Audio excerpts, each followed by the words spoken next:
We have certainly seen it in Maine. Cities and towns change with time, especially since the pandemic. More people are choosing to spend time in or even move to Maine.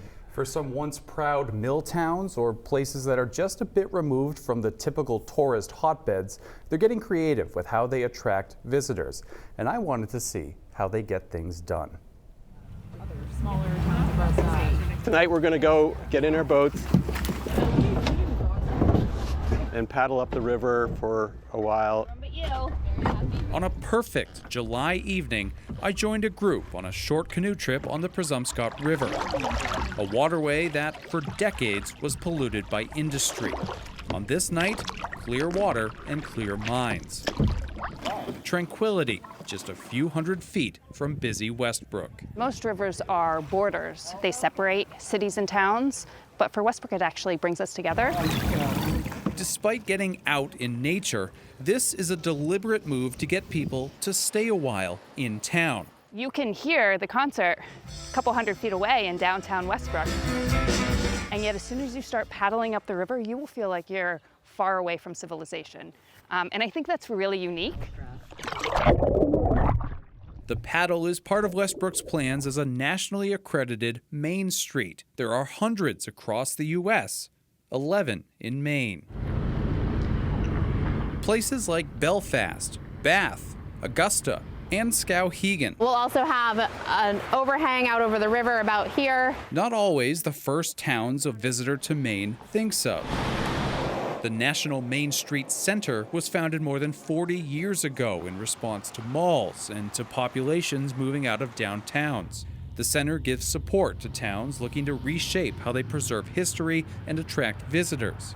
Many, like Westbrook, are former industrial hubs with a lot still to offer. Not everybody knows that when they come to Maine, and then they're like, wow, look at these old mill towns, the brick, the texture, and again, the walkability. They're often on rivers, they're often on the ocean. Nearly 4 million people visited Acadia National Park in 2024, and unless they took a boat, they probably drove through Ellsworth to get there. We've always been known as sort of a gateway community, gateway to Acadia. We like to think of ourselves now, today, as sort of like, the destination.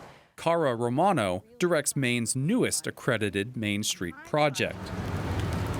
They are at the ground level. Thank you guys so much for coming. Of course. It's really weedy. Volunteers clean up the sidewalks. All of these pieces are up here. Art is highlighted. Residents will decide on what to make of this park. But enjoy it. Yeah. And they're working to finish a river walk. What residents want are definitely what visitors want. Visitors want an authentic experience, and so how do we focus and make those natural attributes shine? We keep what we love about the place while making room for more people to feel like they belong here. According to the Maine Downtown Center, for every $1 invested in one of these downtowns, the towns see a $23 return. They're economic engines, and they're important places to invest in, tell stories from. It takes buy-in from local government and residents, and grants help with a lot of the heavy lifting. Back in Westbrook, after paddling for a while, we stopped for a snack, provided by 4 local businesses.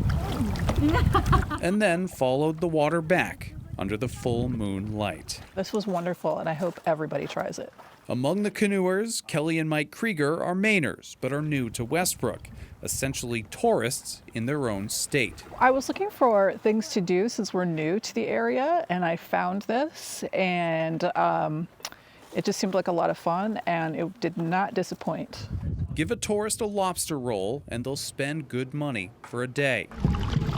Give them a night like this, and they might spend a lifetime. In addition to the 11 accredited Main Streets, 21 other Maine towns are working toward that status. And of course, while these towns get all the big help from these organizations, there are plenty of other people across Maine working to make their corner of Maine special. I like what one of the people said in the story about how what tourists are looking for is often basically what residents are looking for. It seems simple, Yeah. but when you're thinking of all these ways to innovate, Yeah. it can break down to just that. Yeah, we spend so much time thinking about, well, what do tourists want? What do the people from away want? And it really, it aligns so well with what those of us who live here want. That's why we love this place so much. Yeah. Thanks, David.